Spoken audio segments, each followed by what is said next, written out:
I still remember the smell: cinnamon crust and caramelized apple, fresh out of the oven that afternoon. I'd driven 3 hours through heavy fog, holding the same pecan apple pie I brought every year for our winter gathering. I thought this year would be like all the others. Mom would compliment the crust, Brittany would fake interest, and Dad would ask, yet again, what exactly a forensic financial analyst does in Seattle. But this year, everything blew up the moment I walked. Through the door, I hadn't even taken off my coat when Dad spoke, his voice ice cold. "Return the 70 grand, Vanessa. Or don't bother coming home again." I froze. Mom wouldn't look at me. Zach stared at the floor.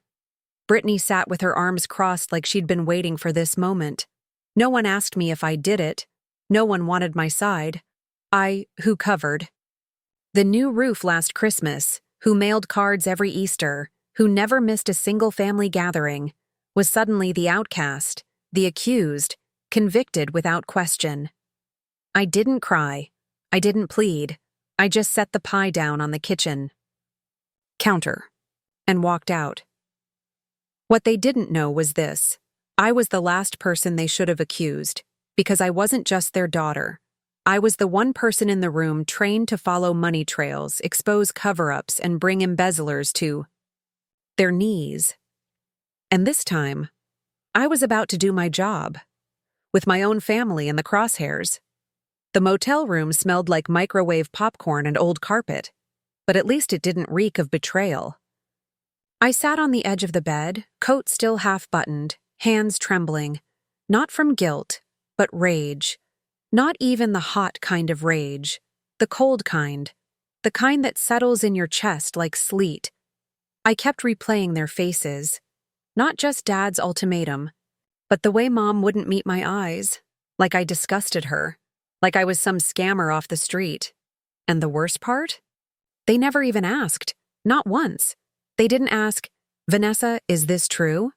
Didn't say, "We hope there's been a mistake." No. It was straight to get out. 5 weeks earlier, I sat with Mom in that very kitchen, teaching her how to check her balance online. She hated tech, always worried it would lose all her money in the cloud. So I did what any daughter would. I set up the banking app, wrote down her password in a notebook, and tucked it into the second drawer, the one with the loose batteries and expired coupons. Now, 70 grand had vanished, gone. 3 withdrawals. And somehow, I became the villain. Apparently, all the evidence pointed to online activity. That was their favorite phrase. Lisa, sorry, Brittany, my charming sister-in-law, read it off like a script. "It was done digitally, Vanessa. You're the only one who had access." Zach barely spoke, just nodded like a trained parrot. No one cared that I don't need the money. No one mentioned my salary, my reputation, or my 20-page resume of uncovering million-dollar fraud cases. They saw the login history, saw my name listed as authorized, and decided I was the perfect scapegoat. I didn't even get to eat. The pie I'd baked was still on the counter, untouched, just like me. I left it there, the same way they left me, abandoned without a second thought. Brittany had mascara smudged like she'd been crying for hours, but her voice didn't shake. Her words were clean, polished, rehearsed. And that's when something clicked. They'd planned this. This wasn't some spur-of-the-moment accusation. It was a narrative, a setup, and I was just supposed to accept it, walk away in shame, disappear, like the money did. But here's the thing they forgot. I don't break that easy. I unravel knots for a living. I find paper trails buried under fake shell companies and triple-blind accounts in the Cayman Islands.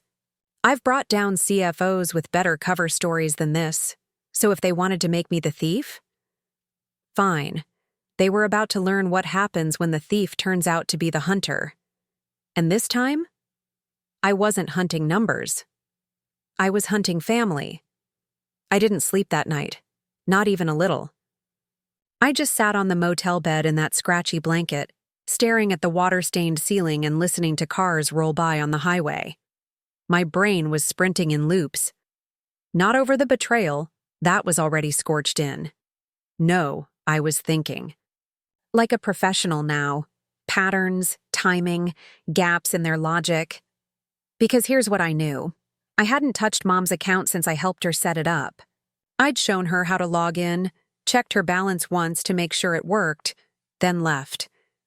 So if those $70,000 withdrawals weren't online, then who had done them?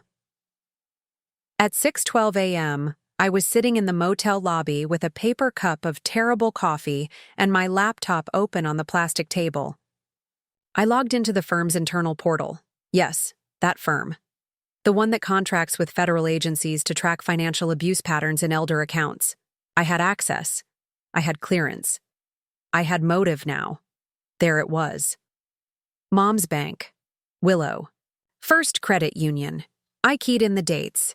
Cross-checked withdrawal flags from her account ID. 3 large transactions, $30,000.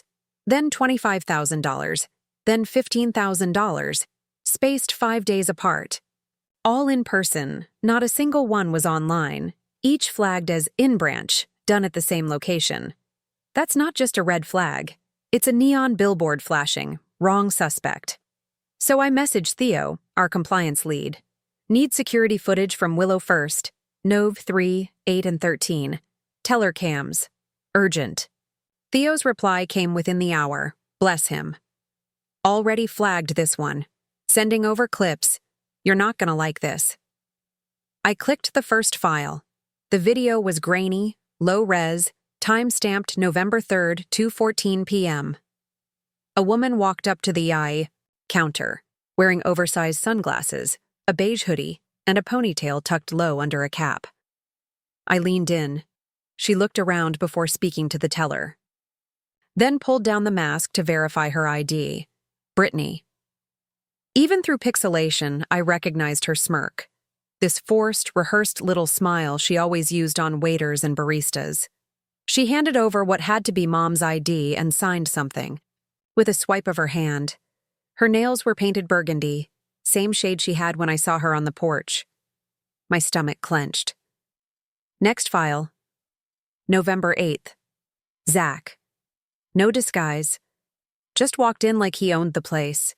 Chatted with the teller like they were old friends. Smiling, confident.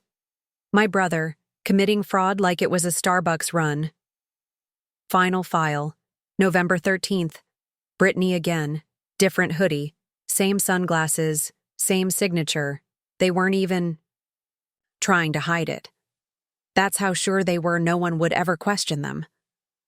That I'd just take the hit and disappear. They didn't just steal money. They choreographed it, timed it, framed me with the same care I used to wrap birthday gifts for them. But what they didn't know, what they'd never once considered, is that I keep receipts. Literally. And now? I was about to bring those receipts home. I couldn't stop thinking about the hospital visit. 2 weeks before I helped Mom set up her online banking, she'd had a round of outpatient scans. Nothing serious, just precautionary tests. I was in Phoenix on business, so I couldn't go with her. Brittany volunteered, said she'd spend the night, keep Mom company.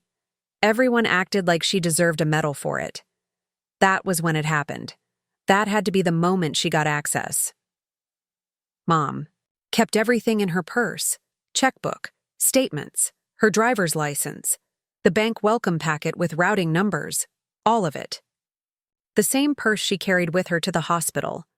The same one that Brittany would have had full access to when Mom was asleep from sedatives. And suddenly, it all started connecting. The recovery email tied to the online banking wasn't the one I helped her register. I checked the metadata, IP addresses, devices, login triggers. The first access after setup didn't come from Mom's phone. It came from a tablet connected to Zach and Brittany's home Wi-Fi. Even worse, the recovery phone number linked to the account? It wasn't Mom's, it was Zach's. They weren't just careless.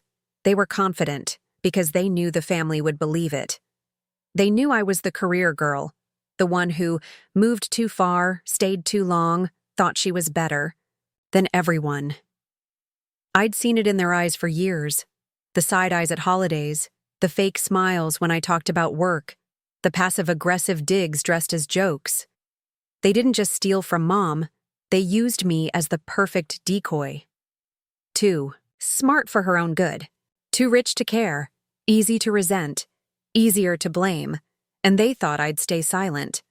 What they forgot was that I build cases for a living. And now, I was building one against them. With every login record, every forged signature, and every timestamp. That proved they were not just liars. They were predators, and I was done playing the role of their convenient villain. I pulled into the driveway Monday afternoon, just as the sun dipped low enough to cast that familiar amber light across the porch, the kind that used to make this house feel like home. Not today.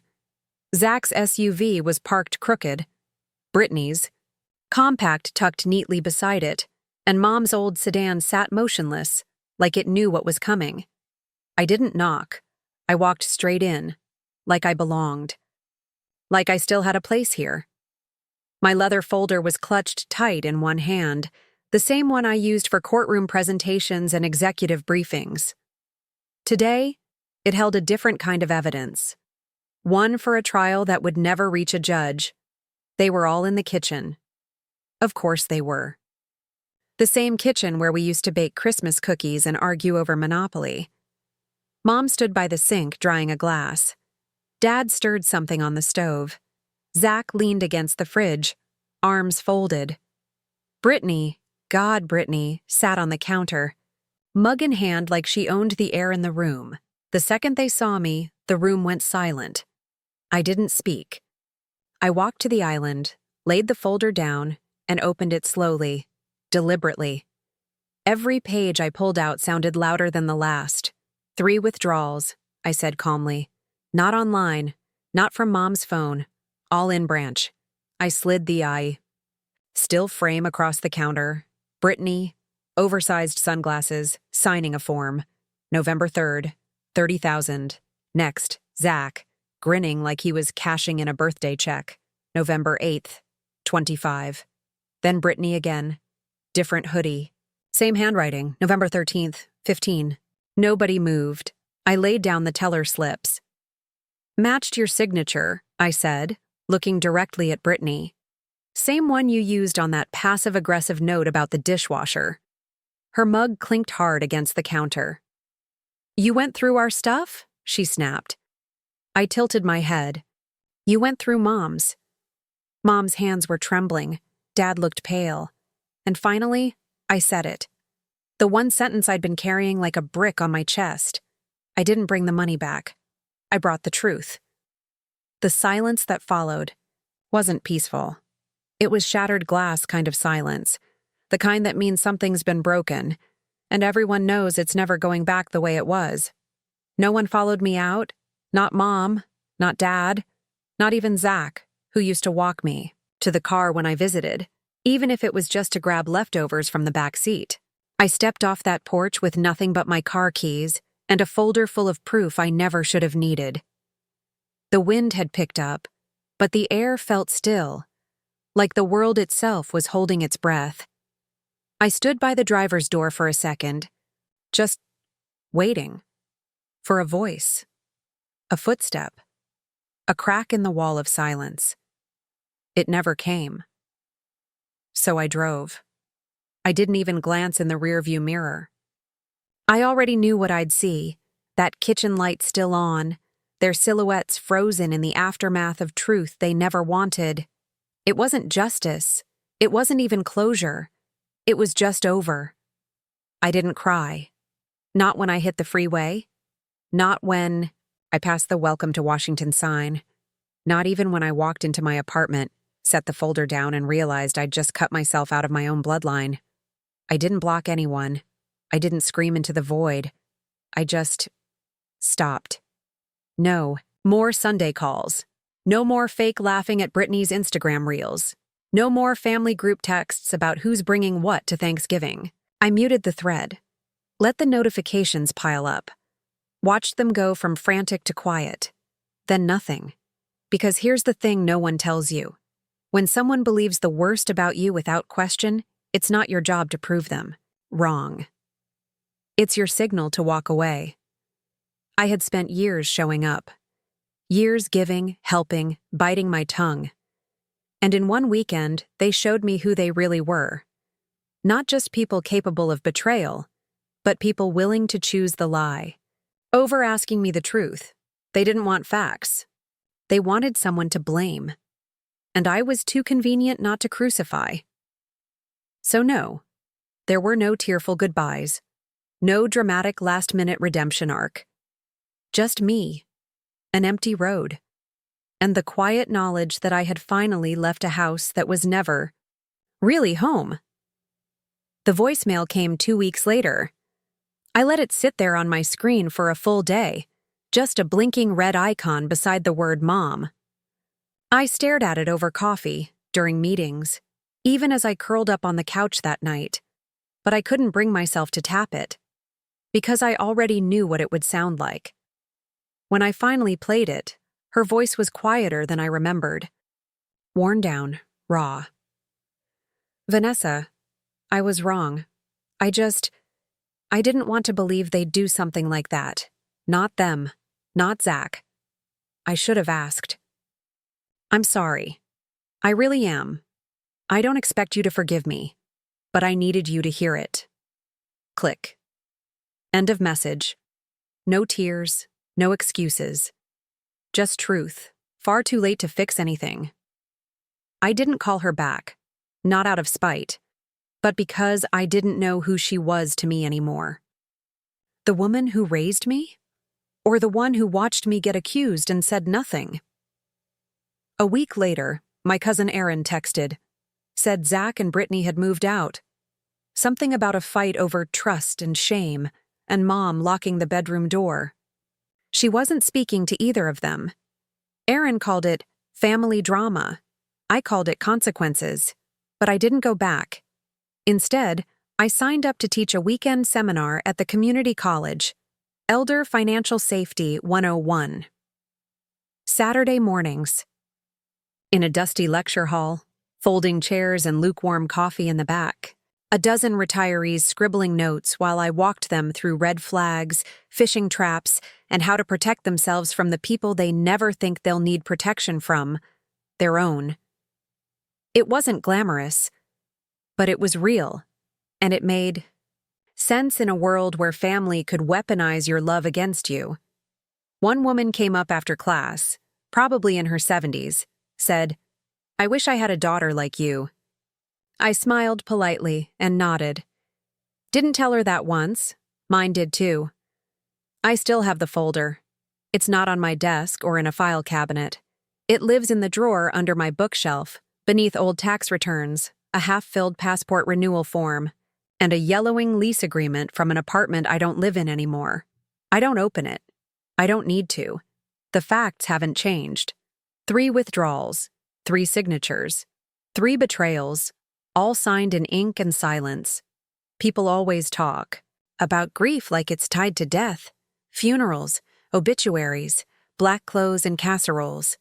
But the kind of grief no one prepares you for is the one that hits when your family chooses to believe the worst version of you, without even asking.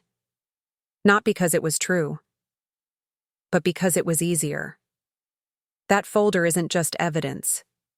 It's a reminder of what I survived, of who I no longer have to prove myself to. I don't hate them. I don't wish them harm. But I also don't wait for the phone to ring anymore.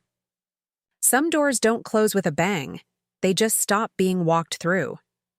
So if you've ever been blamed for something you didn't do, or watched people twist your loyalty into a weapon, let this be your reminder.